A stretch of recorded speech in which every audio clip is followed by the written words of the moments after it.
شروع کرتا ہوں اللہ تعالیٰ کے نام سے جو بڑا مہربان اور نہایت رحم فرمانے والا ہے۔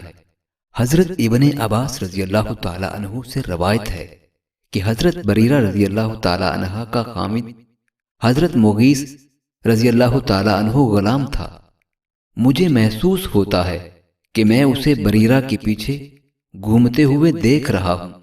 وہ رو رہا ہے اور اس کے آنسو اس کی داڑھی پر گر رہے ہیں۔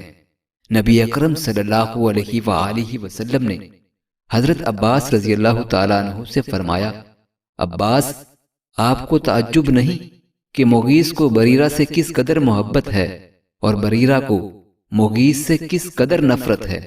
رسول اللہ صلی اللہ علیہ وآلہ وسلم نے بریرہ سے فرمایا، اگر تو اپنے خامد کو قبول کر لے تو بہتر ہے، آخر وہ تیرے بچوں کا باپ ہے۔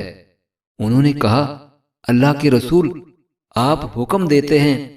آپ نے فرمایا، نہیں، میں تو صرف سفارش کرتا ہوں۔ انہوں نے کہا، پھر مجھے اس کی کوئی ضرورت نہیں۔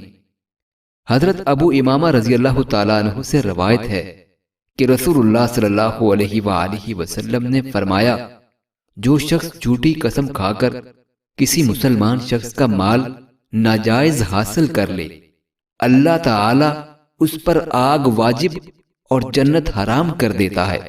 ایک آدمی نے کہا، اے اللہ کے رسول، اگرچہ معمولی چیز ہو؟ آپ نے فرمایا، اگرچہ پیلو کی ٹہنی ہی ہو۔